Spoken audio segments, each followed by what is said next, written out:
தந்தை, மகன், தூய ஆவியின் பெயராலே ஆமென். மூவொரு கடவுளுடைய அருளும் ஆசையும் பாதுகாப்பு வழி நடத்துதலும் உங்களோடு இருப்பதாக. இயேசுவில் என் அன்பு சொந்தங்களே, இன்று பொதுக்காலம் 34வது ஞாயிறு. கிறிஸ்து அரசர் பெருவிழாவினை தாய் திருச்சபை பெருமகிழ்ச்சியோடு கொண்டாடி கொண்டிருக்கின்றது. அரசராம் இயேசுவின் அன்பு திருச்சபையில் அரசாட்சியின் மக்களாய் வாழ்ந்து கொண்டிருக்கின்ற உங்கள் ஒவ்வொருவருக்கும் கிறிஸ்து அரசர் பெருவிழா நல்வாழ்த்துக்களை பெருமகிழ்ச்சியோடு தெரிவித்துக் கொள்ளுகின்றேன்.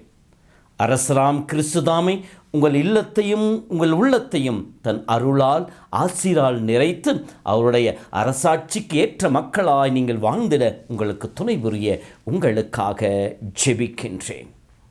அன்பு சொந்தங்களே, நாம் சிலுவை உற்று நோக்குகின்ற பொழுது சிலுவையில் இயேசு அறையப்படுவதற்கு மேலே ஒரு 4 எழுத்துக்கள் இருக்கின்றன. INRI. இதனுடைய விரிவாக்கம் தெரியுமா?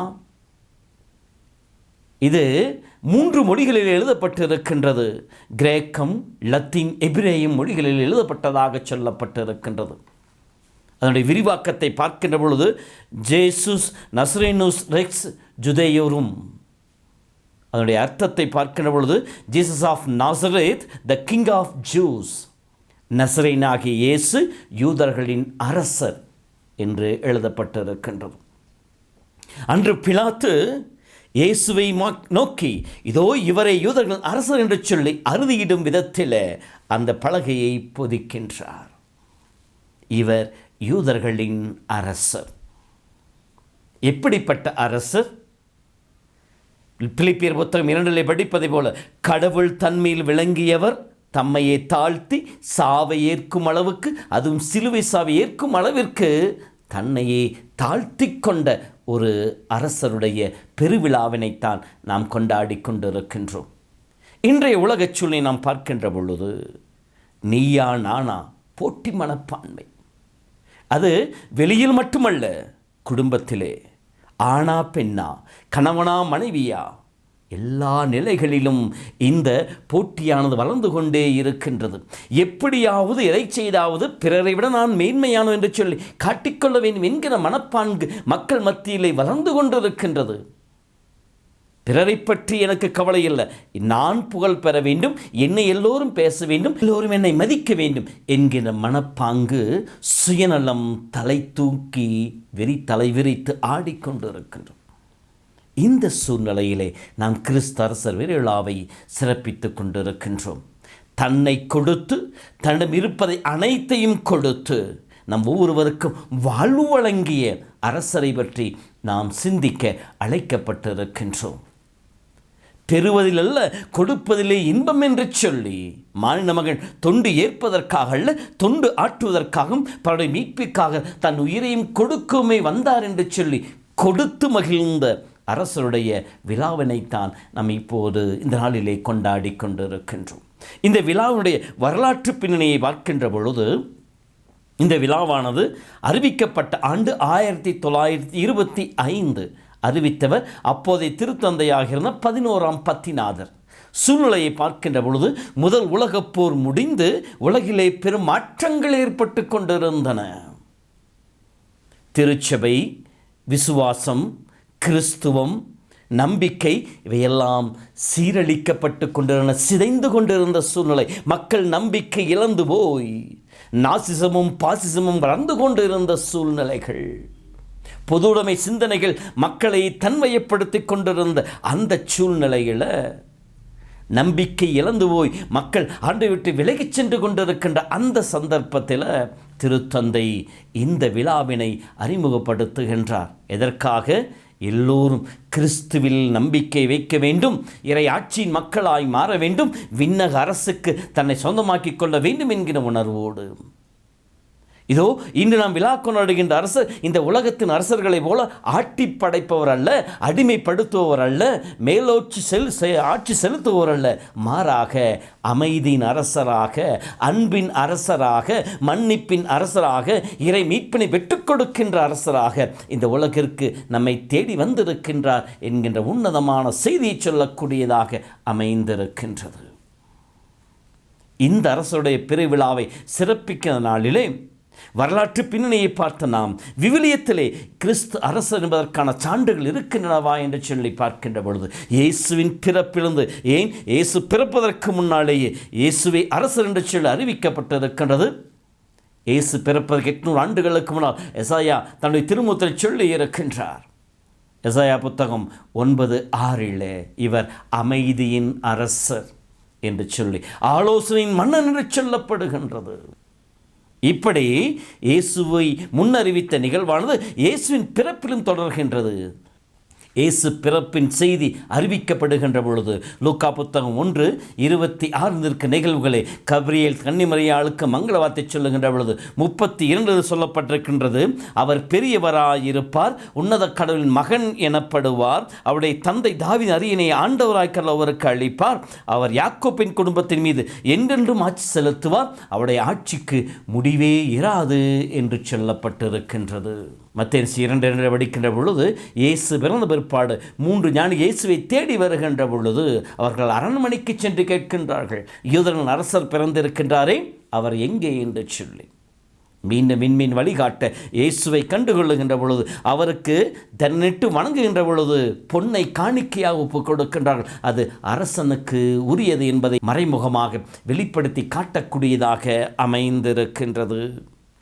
மேலும் யோவான் புத்தகம் 6 படிக்கின்ற பொழுது 1-15 வரைக்கின்ற வசனங்களை இயேசு 5 அப்பங்களை பிள்ளைகள் 5000 பேருக்கு உணவு கொடுக்கின்ற பொழுது அந்த உணவை உண்டு மகிழ்ந்த மக்கள் இயேசு பிடித்து கொண்டு போய் அரசராக்க விரும்பினார்கள். ஆனால் அவர் அங்கிருந்து நழுவி போனார் என்று சொல்லப்படுகின்றது. இயேசுடைய பணி வாழ்விலும் அவரை அரசராக்க மக்கள் விரும்பினர் என்று சொல்லப்படுகின்றது. 12:13 படிக்கின்ற பொழுது இயேசு எருசலேமுக்குள் நுழைகின்ற பொழுது அவருடைய சீடர்களும் அங்கிருந்த மக்களும் தங்களுடைய மேலாடைகளை வீதிகளில் விரித்து, ஓசானா, ஆண்டவர் மேல் வருகின்றவர் ஆசி பெற்றவர், இதோ இவரே தாவீதின் மகன் என்று சொல்லி பழைய ஏற்பாட்டிலே சங்கீதம் 118:26 வசனங்களை சொல்லி பாடி இயேசுவை அரசராக எருசலேமுக்குள் அழைத்துச் செல்கின்ற நிகழ்வு சொல்லப்பட்டிருக்கின்றது.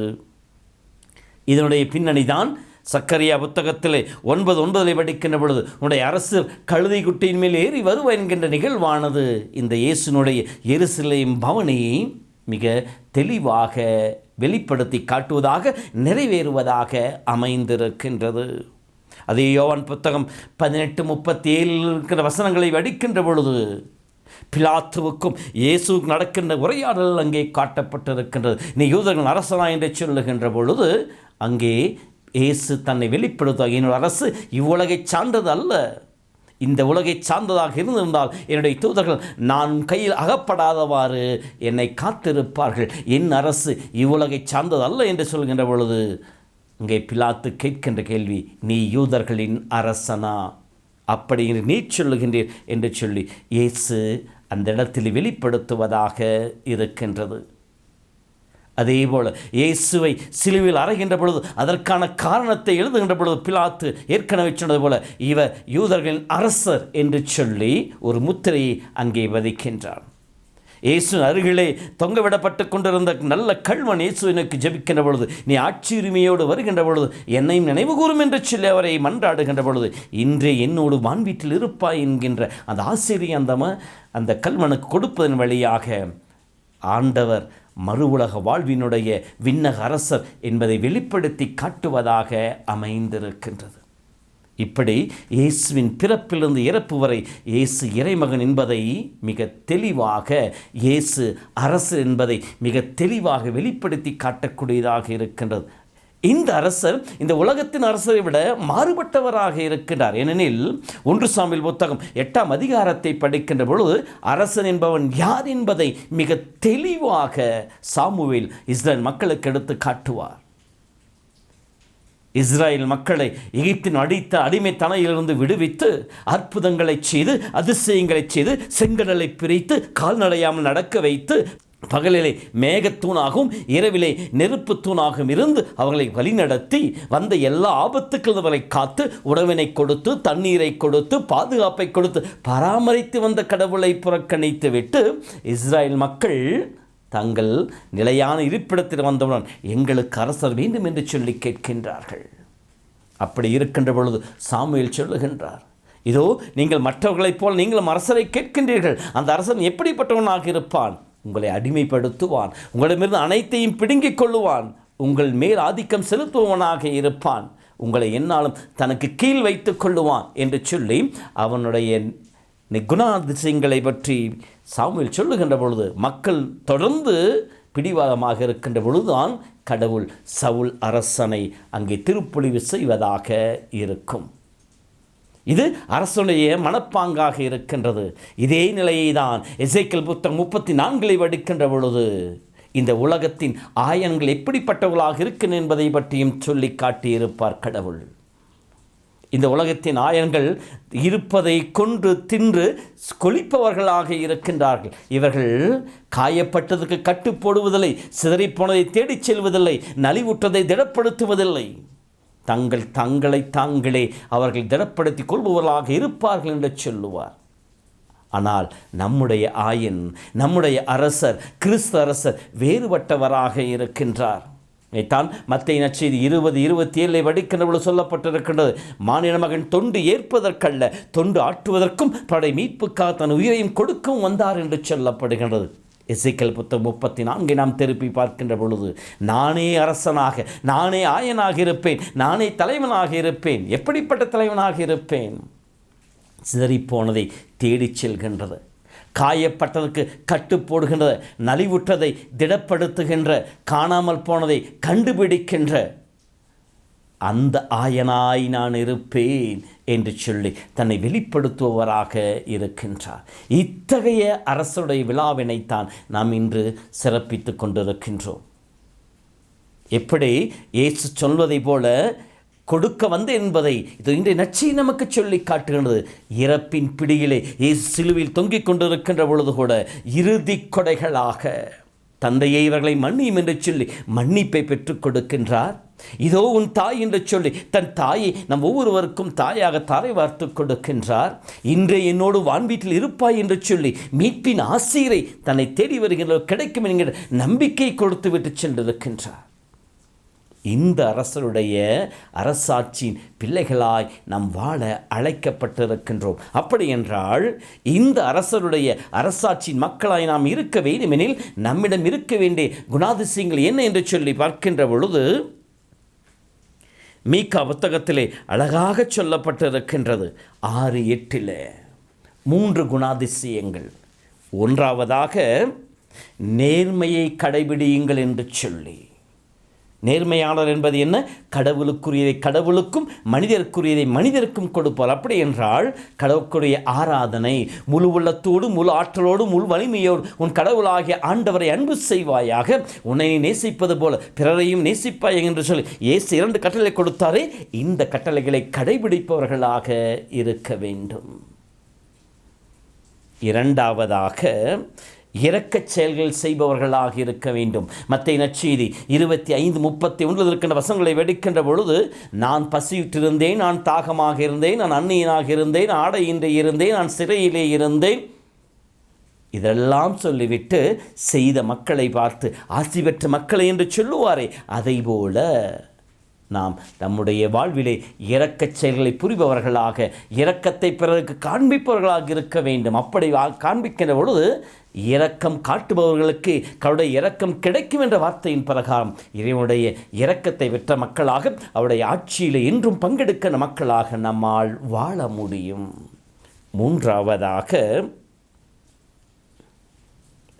கடவுளுக்கு முன்னால் உங்களையே தாழ்த்துங்கள் என்று சொல்லி தாழ்ச்சியுள்ளவர்களாக இருக்க வேண்டும். இதோ ஆண்டோடைய அடிமை, உன் சொற்படி எனக்கு ஆகட்டும் என்று சொல்லி அன்னை மரி தன்னை தாழ்த்தினாள். விண்ணக மன்னக அரசியாக கடவுளால் உயர்த்தப்பட்டிருக்கின்றார்.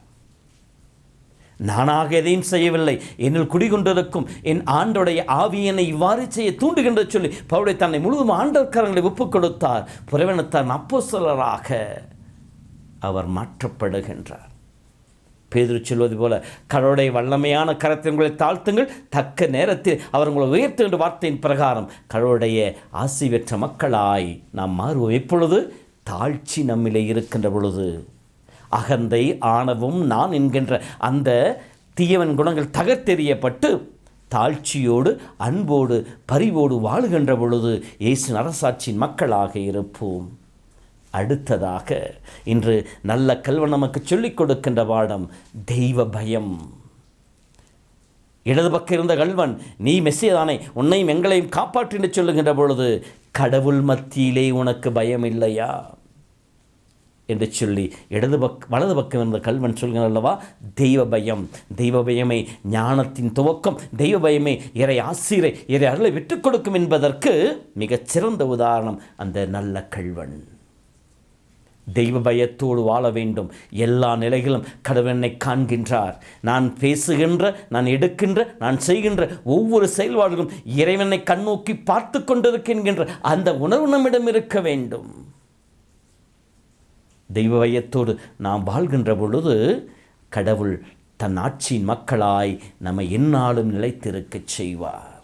மத்தேயு நற்செய்தி 5:3 படிப்பதை போல, தூய உள்ளத்தோர் வேறு பெற்றோர் எனில் கடவுளுடைய ஆட்சியின் மக்களாயிருப்பார்கள். தூய உள்ளத்தோடு, பரிசுத்த உள்ளத்தோடு, மாசு நிறைந்த உள்ளமாகல்ல, மாறாக சொல்லுவாரா, குழந்தைகளைப் போல் நீங்கள் மாறாவிடில், கபடற்ற உள்ளத்தோடு வாழ்பவர்களாக நீங்கள் மாறாவிடில் என் ஆட்சியில் நுழைய முடியாது என்று சொல்வதை போல, நம் உள்ளத்திலே கபடு, வேஷம், கோபம், அச்சம், பொறாமை, போட்டி மனப்பான்மைகள், காய்மகாரம் இவற்றையெல்லாம் வைத்துக்கொண்டு ஆண்டவரை நாம் எவ்வளவுதான் தேடினாலும் அவருடைய சொந்த மக்களாய் மாற முடியாது. மாறாக நம்ம இவற்றையெல்லாம் அகற்றி போட்டுவிட்டு நாம் வாழ முற்படுகின்ற பொழுது ஆண்டவருடைய அரசின் மக்களாய் மாற்றப்படுகின்றோம். இப்படி வாழ்கின்ற பொழுது இறை ஆட்சி நம் மத்தியிலே இருக்கின்றது. இறைவன் அரசாட்சி நம்முடைய வாழ்விலே வெளிப்படக்கூடியதாக இருக்கிறது. அவருடைய ஆட்சியின் மக்களாய் நாம் இன்றும் வாழ்ந்து கொண்டு இருக்கின்றோம். அப்படி அவருடைய ஆட்சியின் மக்களாய் வாழ்கின்ற பொழுது அவருடைய ஆட்சியின் மக்களுக்கு இறைவன் தருகின்ற அன்பு, அமைதி, சமாதானம், மன்னிப்பு, இரக்கம், கிருபை, கருணை இவை எல்லாம் நம்மை கடந்து வரும். இத்தகைய அருளுக்காக ஜெபிப்போம்.